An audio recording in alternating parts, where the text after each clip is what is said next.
ایک انہوں نے کہا کہ جب ہم پورا قرآن پڑھ رہے ہوتے ہیں تو کیا جیسے جیسے آیت سجدہ آئے سجدہ کرتے جائیں یا پورا قرآن ختم کر کے 14 سجدے ایک ساتھ کر لیں؟ دیکھیں یہ صورت بھی بالکل جائز ہے کہ آپ پورے 14 آیات سجدہ 14 پڑھ کر پھر ایک ساتھ 14 سجدے کر لیں، لیکن افضل اور اولا صورت یہ ہے کہ جیسے آیت پڑھیں آپ اس کے بعد سجدہ کر لیا کریں، کیونکہ کیا پتہ کس نے گارنٹی دی ہے کہ اگلی آیت سجدہ آپ پڑھ بھی سکیں گی کہ نہیں، ہو سکتا ہے پہلے موت آ جائے، اس لیے جو چیز آپ پہ واجب ہوتی جا رہی ہے اس کو فوراً سے پیشتر ادا کرتے رہیں، یہ بہت ہی اچھا ہے۔ ایک انہوں نے کہا کہ اس کی نیت کس طرح کریں گے؟ بس آپ دل میں نیت کر لیں کہ میں اس آیت کا سجدہ ادا کر رہا ہوں، یا جو اس آیت کے پڑھنے کی وجہ سے سجدہ مجھ پر واجب ہوا میں اس کو ادا کر رہی ہوں۔ زبان سے کہنے کی کوئی حاجت نہیں ہوتی، دل میں پختہ ارادہ کافی ہے۔ اس میں کوئی ہاتھ وغیرہ نہیں اٹھائیں گے، صرف آپ سیدھی کھڑی ہوں، اللہ اکبر کہہ کے سجدے میں جائیں اور ایک سجدہ بس کرتے ہیں اس کا، تو اس میں تسبیحات پڑھیں اور اس کے بعد اگر سیدھی کھڑی ہو جائیں تو بہت ہی اچھا ہے، ورنہ اگر سجدہ کر کے آپ بیٹھ جائیں کافی ہے، اس میں سلام وغیرہ نہیں پھیرا جاتا۔ تو آپ کے باقی کوئسٹنز کا بھی جواب ہو گیا۔ ایک یہ آفر کوئسٹن تھا کہ نماز کے بعد دعا مانگنے کا کیا طریقہ ہے؟ کیا ہم اس طرح کر سکتے ہیں کہ 3 بار درود پاک پڑھیں، پھر 3 بار الحمدللہ، پھر 3 بار سورہ اخلاص پڑھیں، اس کے بعد دعا مانگیں؟ دیکھیں آپ کر سکتے ہیں، ذکر الہی منع نہیں ہے، اور قرآن عظیم اس مقام پہ پڑھنا یہ بھی کوئی شریعت کی طرف سے ممنوع نہیں ہے، لیکن دعا مانگنے کے لیے کوئی اس طریقے کو وضع کرنا اور یہ سمجھنا کہ شاید یہ صحیح طریقہ ہے، ایسا کوئی طریقہ منقول نہیں ہے۔ ہمارے نبی کریم صلی اللہ علیہ وسلم براہ راست دعا فرماتے تھے، آپ براہ راست دعا کر سکتے ہیں، اور علماء نے اسے فرمایا کہ اول آخر درود پاک پڑھیں تو دعا کی مقبولیت کے امکانات بہت زیادہ ہوتے ہیں، تو اول آخر درود پاک بھی پڑھ سکتے ہیں، لیکن یہ تمام صورتوں کا پڑھنا اور اس ترتیب کے ساتھ پڑھنا یہ کوئی لازمی یا ضروری نہیں ہے، نہ اس طرح کوئی منقول ہے۔ بلکہ ہماری تو گزارش یہ ہے کہ کوشش کریں کہ نئی نئی چیزیں ایجاد نہ کریں۔ کبھی کبھار آپ نے ایسا کر لیا، کوئی دوسرا عمل کر لیا، تیسرا کر لیا، کوئی بات نہیں، لیکن جب آپ ایک چیز کو پابندی سے اختیار کر کے بلکہ اپنے بچوں کو بھی اس کی تعلیم دینا شروع کر دیں اپنی سوچ اور فکر کے نتائج کے اعتبار سے، تو نتیجہ نکلتا ہے کہ بچے اس کو دین کا حصہ سمجھنا شروع کر دیتے ہیں۔ اور جیسا ہمارا عام مشاہدہ ہے کہ اصل دین ہمارے گھر والوں کو پتہ ہی نہیں ہے، ہم نے جو چیزیں ایجاد کی ہیں چاہے وہ اچھی نیت سے تھیں، چاہے علماء کی اجازت سے تھیں، ان کا اس قدر اہتمام ہوتا ہے کہ اگر ان میں سے کوئی مستحب ترک کر دیا جائے تو لوگ شور مچا دیتے ہیں۔ نماز قضا ہوں تو شور مچاتے ہوئے آپ نہیں دیکھیں گے، ایسے مستحبات کو ترک کرنے پر آپ دیکھیں چیخیں نکل جاتی ہیں۔ یہ روش بھی ٹھیک نہیں ہے، جو اللہ تعالیٰ نے فرض قرار دیا اس کو سب سے پہلے اہمیت دیں، پھر واجب ہے، پھر سنت موقدہ، پھر غیر موقدہ، پھر مستحب ہے، اور جسٹ اپوزٹ سب سے زیادہ حرام کا خیال رکھیں کہ اس کا ارتکاب نہ ہو، پھر مکروہ تحریمی ہے، اصاعت ہے، مکروہ تنزیہ ہے اور خلاف اولا ہے۔ جتنے یہاں پہ والد صاحب بیٹھے ہیں اور والدہ مجھے پردے میں سن رہی ہیں، میں آپ سے کہتا ہوں آج اپنے بچوں سے جا کے پوچھیے گا جنازے کا طریقہ بتاؤ۔ دوسرا کوئسٹن یہ کریں کہ جنازے کی دعا سناؤ ہمیں ذرا۔ بہت سارے ایسے ہوں گے جن کے بچوں کو نہ جنازے کی نماز آتی ہے نہ دعا آتی ہے۔ سوچئے اگر آج آپ مر جائیں تو آپ کے اولاد تو اس قابل بھی نہیں ہے، آپ اس قابل نہیں ہیں کہ اپنے والد صاحب کا جنازہ پڑھ سکیں۔ ہم نے دیکھا ہے دوسرے جنازہ پڑھ رہے ہوتے ہیں، بیٹا تکبیر لگا کر دائیں بائیں دیکھتا ہے، جیسے لوگ کر رہے ہیں ویسے کرتا ہے، اور نیت کیا کرتا ہے؟ جو نیت امام کی وہ میری، اسے نیت تک کرنی نہیں آتی۔ اور ایسے اپنے دوستوں سے پوچھئے جن کا آپ دھن چھلا بنائے ہوئے ہیں نا، کہ ماں اگر کہے بیٹا کام کر دے میرا تو ماں کی دل آزاری کر دیں گے ایک دفعہ، لیکن باہر سے اگر دوست کی آواز آ جائے اکرم یار آجا چلتے ہیں، تو ماں کو ناراض کر کے اس کے ساتھ نکل جائیں گے کہ نہیں دوست ناراض نہ ہو جائے۔ ان سے پوچھیں جا کر، ان سے وعدہ لے کہ اگر آج میں مر جاؤں کتنی مرتبہ آؤ گے میری قبر پر؟ مجھے یقین ہے جھوٹا وعدہ ہوگا، کر لیں گے جھوٹا وعدہ ہوگا، ایک دفعہ بھی نہیں آئیں گے آپ کی قبر پر، یہ جنازہ تک نہیں پڑھیں گے۔ میں نے ایسے جنازے دیکھے، میں بڑا مشاہدہ کہ بہت گہرا مشاہدہ رکھتا ہوں، جگری یار سائیڈ میں کھڑے ہوئے ہیں، لوگ جنازہ پڑھ رہے ہیں، اور ان سے پوچھے کیوں نہیں پڑھ رہے؟ وہ جی ناپاک ہیں ہم۔ ایسے ناپاکوں سے دوستی رکھتے ہیں آپ کہ جو آپ کے جنازہ تک پڑھنے کے لیے تیار نہیں ہے، کیا ہوگا پھر؟ اس لیے خدا را اللہ اس کے رسول کی اطاعت کی طرف آئیے۔ ہماری بہن نے فرمایا کہ کسی پر سجدہ سہو لازم تھا لیکن یاد نہ رہا تو کیا بعد میں کریں گے؟ یہ بالکل، اگر آپ نے سلام پھیر دیا اور سلام پھیرنے کے فوراً بعد بھی یاد نہ آیا بلکہ آپ کھڑی ہو گئیں، آپ بات کرنے لگیں، آپ چل پڑیں، کوئی چیز کھا لی آپ نے، تو سمجھ لیں پچھلی نماز سے آپ کا سلسلہ منقطع ہو گیا ہے۔ اب یہ کرنا ہوگا کہ آپ کو دوبارہ کبھی بھی زندگی میں اس نماز کو لوٹانا ہوگا، یہ واجب العیادہ ہے، تو یہ لازم ہوگا. سجدہ صاحب اب نہیں کریں گے, اب واجب الاعادہ ہو گئی. لیکن اگر ایسا ہوتا کہ آپ بھول گئی تھی, سلام پھیر کر آپ بیٹھی ہوئی تھیں, کسی سے گفتگو کرنے سے پہلے, کھانے پینے سے پہلے, چل پڑنے سے پہلے, سو جانے سے پہلے آپ کو اچانک یاد آ گیا ارے میرے پہ تو سجدہ صاحب تھا, تو آپ فوراً جو ہے وہ سیدھی طرف سلام پھیریں, 2 سجدے کریں اور بیٹھ کر پھر دوبارہ التحیات درود شریف دعا پڑھیں. یہ اس نماز سے متصل ہی ہو جائے گا, انقطاع نہیں ہوا ہے, آپ کی نماز ہو جائے گی.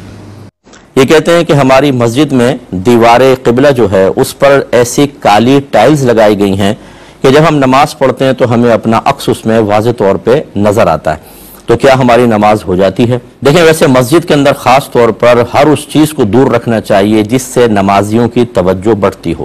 مسجد میں خاص طور پر, اور گھر میں بھی آپ ایسی جگہ نماز پڑھیں جیسے آئینے کے سامنے کھڑے ہو گئے نماز پڑھنے, نماز ہو جائے گی, لیکن یقینی سی بات ہے کہ آپ کو جو عکس ہے اوپر نیچے ہو رہا ہے اس سے توجہ آپ کی اس طرف جائے گی. ایسے ہی مسجد کے اندر تو خاص طور پہ کہ وہاں پہ لوگ آتے ہیں نماز پڑھنے کے لیے اور کثیر نمازی ہوتے ہیں, تو دیوار قبلہ پہ ایسی ٹائلز کا لگانا مناسب نہیں تھا. نماز ہو جائے گی, بہرحال نماز پہ کوئی فرق نہیں پڑے گا, لیکن آپ کوشش کریں کہ اگر عکس نظر آتا ہے اس سے آپ کی توجہ بڑھتی ہے تو آنکھیں بند کر کے نماز پڑھ لیں, یہ جائز ہے. اور اگر آنکھیں کھول کے بھی پڑھیں تو اوپر کی طرف نہ دیکھیں, زیادہ تر اپنے نیچے کی طرف دیکھیں اور نماز آپ کی انشاءاللہ ہو جائے گی. دیکھیے کہتے ہیں کہ جب یہ خطبہ پڑھا جاتا ہے, جمعے کے خطبے ہوتے ہیں, تو کیا اس میں اس طرح بیٹھنا چاہیے جیسے تشہد کے اندر بیٹھتے ہیں؟ دیکھیں ایسا نہیں ہے. نبی کریم صلی اللہ علیہ وسلم نے کسی خاص حیت کی طرف اشارہ نہیں فرمایا ہے, بلکہ اصل میں خطبے جو ہوتے تھے سرکار نے جو فرمائے وہ 2 تقریریں تھیں. پہلے سرکار ایک واعظ فرماتے, صحابہ کرام حلقہ بنا لیتے, قریب قریب آ جاتے, پھر سرکار بیٹھتے, پھر کھڑے ہوتے, پھر دوسرا واعظ فرماتے. اس کے بعد فرماتے اب صفحے بنا لے, تو وہ تتر بتر ہو جاتے, یعنی ہٹ جاتے, اور پھر وہ جلدی جلدی صفحے قائم ہو جاتی. یہ ذہن میں رکھیں. تو بس یہ اصل تھا. اب ہمارے ہاں میں نے دیکھا ہے پہلے جب خطبہ ہوتا ہے تو وہ بعض اوقات تو جیسے آپ کہہ رہے ہیں تشہد میں بیٹھ کر, اور مطلب کہ پہلے میں ہاتھ باندھ لیں گے, دوسرے میں ہاتھ کھولیں گے, یہ کوئی سنت کا طریقہ نہیں ہے. اور یہ جو میں نے بھی کہا جمعے میں اگر لوگ اس طرح بیٹھ رہے ہیں ان کو منع بھی نہ کریں, لیکن یہ کوئی سنت واجب نہیں ہے, جس طرح چاہیں آپ بیٹھ سکتے ہیں. اب ایک صاحب نے کہا کہ میں نے زرعی بینک سے قرضہ لیا اور میں امامت بھی کرواتا ہوں, تو کیا مفتی صاحب مجھے امامت جاری رکھنی چاہیے؟ غالباً کا کہنے کا مطلب یہ ہے کہ وعدہ سود پہ قرضہ لینے کی وجہ سے کیا میں امامت کا مستحق رہا یا نہیں رہا. دیکھیں اچھی طرح یاد رکھیں, اصل میں آپ اگر خود تقوی کے لحاظ سے چھوڑ دیں تو ایک الگ بات ہے, ورنہ اگر آپ نماز کو جاری رکھیں تو آپ کے پیچھے نماز تو لوگوں کی ہو جائے گی, یہ اس کا انکار نہیں ہے. اصل مسئلہ خود امام کا نہیں ہوتا, اصل مسئلہ ہوتا ہے مقتدیوں کا, کہ اگر وہ اس پر مطلع ہو جاتے ہیں کہ ایک شخص کسی بڑے گناہ میں مبتلا ہے, تو پھر یہ ان کا جان لینا یقینی سی بات ہے کہ اس امام کے پیچھے نماز پڑھنے میں ان کو کراہت محسوس ہوگی اور کراہت پیدا کرے گا, اور یہ قلت جماعت کا سبب بن سکتا ہے کہ لوگ نفرت کی وجہ سے پھر نماز چھوڑ دیتے ہیں, اس امام کے پیچھے نہیں پڑھنی, تو جماعت قلیل ہو جاتی ہے. اس لیے کہا جاتا ہے کہ جس امام کی خطا ظاہر ہو جائے, وہ بے اعلانیہ خطا اور مستقل بنیادوں پہ وہ کر رہا ہو, تو پھر اس کو معزول کرنا چاہیے. ہاں کبھی اچانک کوئی ایک آدھ خطا بڑی ہو گئی اور ظاہر ہو گئی اور وہ اعلانیہ توبہ کرے اور آئندہ کے لیے اس خطا سے محفوظ رہے, تو پھر تو گنجائش نکل سکتی ہے. لیکن اگر قوم بہرحال اس سے نفرت کر دے اور اظہار کر دے اور نہ پڑھے پیچھے نماز, تو پھر امام کو چینج کرنا چاہیے. لیکن اگر آپ نے قرضہ لیا ہے اور کوئی کسی کو علم نہیں ہے, تو پہلی بات تو یہ کہ لینا نہیں چاہیے تھا. ہمارا مشورہ ہے کہ فوراً سے پیشتر اس کو آپ ادا کر کے ختم کریں. اپنی امامت آپ جاری رکھ سکتے ہیں جب تک کہ آپ کا یہ معاملہ لوگوں کے سامنے منکشف نہ ہو جائے. ایک بھائی نے کہا تھا کہ بعض لوگ جمعے کے لیے لیٹ نکلتے ہیں, دیر سے پہنچتے ہیں اور راستے میں خطبہ شروع ہو جاتا ہے, تو اس کا کیا حکم ہے؟ خطبہ ہم راستے میں بیٹھ کے پڑھیں یا کھڑے ہو کر یا چلتے چلتے ہوئے سنتے رہیں, یہ بھی جائز ہے کہ نہیں؟ اور اگر خطبہ نکل گیا تو پھر ظہر پڑھیں یا جمعہ پڑھیں؟ دیکھیں کچھ غلط فہمیاں ہیں اس کے اندر, اسی وجہ سے یہ سوال سائل کے ذہن میں آیا. پہلی بات یاد رکھیں کہ خطبہ جمعے کے صحیح ہونے کی شرط ہے, یعنی اگر کوئی خطبہ ہی نہیں پڑھے گا تو جمعہ ہی نہیں ہوگا. خطبہ نہیں پڑھے گا, خطبہ اگر نہیں ہوگا تو جمعہ نہیں ہوگا. پہلی بات یہ, سننے کا اس سے کوئی تعلق نہیں, خطبہ اگر نہیں پڑھا تو ہوگا ہی نہیں. دوسری بات یہ ہے کہ جو خطبہ سننے کے لیے آ گئے ہوں ان سب کو خاموشی سے خطبہ سننا فرض ہے, بالکل خاموش ہو کے خطبہ سنیں گے. تیسری چیز یہ فقہاء نے لکھا کہ اگر کوئی لیٹ آیا اور اسے دوسری رکعت مل گئی یا دوسری رکعت کے قاعدہ اخیرہ میں بھی آ کر بیٹھ گیا, اس کو جمعہ مل گیا. اب ان تینوں کو آپ ملا لیں, اس کا مطلب یہ ہوا کہ جمعے کے صحیح ہونے کے لیے جو خطیب صاحب ہیں انہیں خطبہ پڑھنا لازم ہے، ورنہ جمعہ نہیں ہوگا۔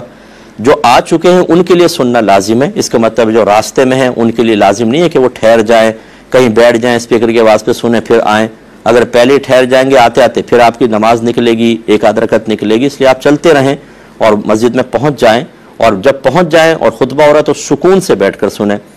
اور تیسرے کا جواب بھی تیسری جزی سے ہو گیا کہ اگر آپ لیٹ پہنچے حتیٰ کہ جماعت کھڑی ہو گئی تو خطبہ وہاں پہنچ جاتے تو خاموشی سے سننا واجب تھا، نہ یہ کہ خطبہ نہیں سنا تو جمعہ ہی نہیں ہوگا۔ اس لیے آپ آ کے جماعت میں شامل ہو جائے، آپ کا جمعہ بالکل ہو جائے گا اور ظہر پڑھنے کی حاجت نہیں۔ امید ہے کہ تینوں مسئلوں سے آپ کو بات کلیئر ہو گئی ہوگی۔ یہ کہتے ہیں کہ کسی کے ایک ہاتھ میں فریکچر ہو گیا ہے، وہ بالکل اس سے ہاتھ پہ پلاسٹر وغیرہ چڑھ جاتا ہے، تو وہ شخص نماز پڑھتے ہوئے قیام، رکوع اور سجود میں ایک ہی ہاتھ استعمال کر رہا ہے، جیسے ایک ہاتھ یوں ہے اور ایک ہاتھ یہاں باندھا ہوا ہے، اور اس طرح رکوع میں جاتے ہوئے بھی ایک ہاتھ، سجدے میں جاتے ہوئے ایک ہاتھ کے سہارے سے، تو نماز پہ کوئی فرق پڑے گا کہ نہیں؟ دیکھیں بالکل نہیں پڑے گا۔ ہماری شریعت بہت ہی خوبصورت شریعت ہے، بس ہمارا قصور یہ ہے کہ ہم اس کو سیکھتے نہیں ہیں۔ ہمارا قصور یہ ہے کہ ہم بعض اوقات ان لوگوں سے سیکھتے ہیں جو دین کا صرف ایک حصہ اور مختصر حصہ بتا کر باقی دین کو فراموش کر دیتے ہیں، جس سے ہمیں ایسا لگتا ہے کہ دین ہمارا بہت تنگ ہے اور دین پہ چلنا آج کل بہت مشکل ہے۔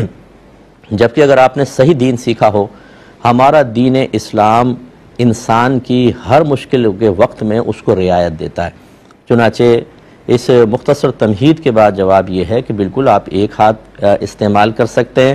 لا یکلف اللہ نفسا الا وسعها، اللہ تعالیٰ کسی جان کو اس کی ہمت سے زیادہ آزمائش میں مبتلا کرتا ہی نہیں ہے، تو بس آپ ایک ہاتھ استعمال کریں، اس میں کوئی مسئلہ نہیں ہے۔ بلکہ اگر ڈس بیلنس ہونے کا اندیشہ ہو ایک ہاتھ کی وجہ سے اور گر بھی گئے ہوں، ایک تجربہ ہونا چاہیے کہ گر بھی گئے ہیں اور فریکچر والے ہاتھ میں اور چوٹ لگ گئی ہے، اس صورت میں پھر آپ قیام کھڑے ہو کر کریں، اور جہاں ڈس بیلنس ہونے کا خطرہ ہو وہاں بیٹھ کر بھی آپ نماز ادا کر سکتے ہیں۔ اللہ تعالیٰ آسانی مہیا فرماتا ہے۔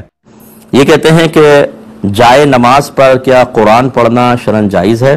یہ بالکل جائز ہے، اس میں کوئی حرج نہیں ہے، بس زمین پہ نہ رکھیں قرآن، جیسے رحل وغیرہ ہوتی ہے، جائے نماز پہ نماز سے فارغ ہوئے رحل رکھ کے اس کے اوپر یا کوئی بھی اسٹینڈ وغیرہ رکھ کر آپ قرآن پڑھ سکتے ہیں، اس میں شرعاً کوئی ممانعت نہیں ہے۔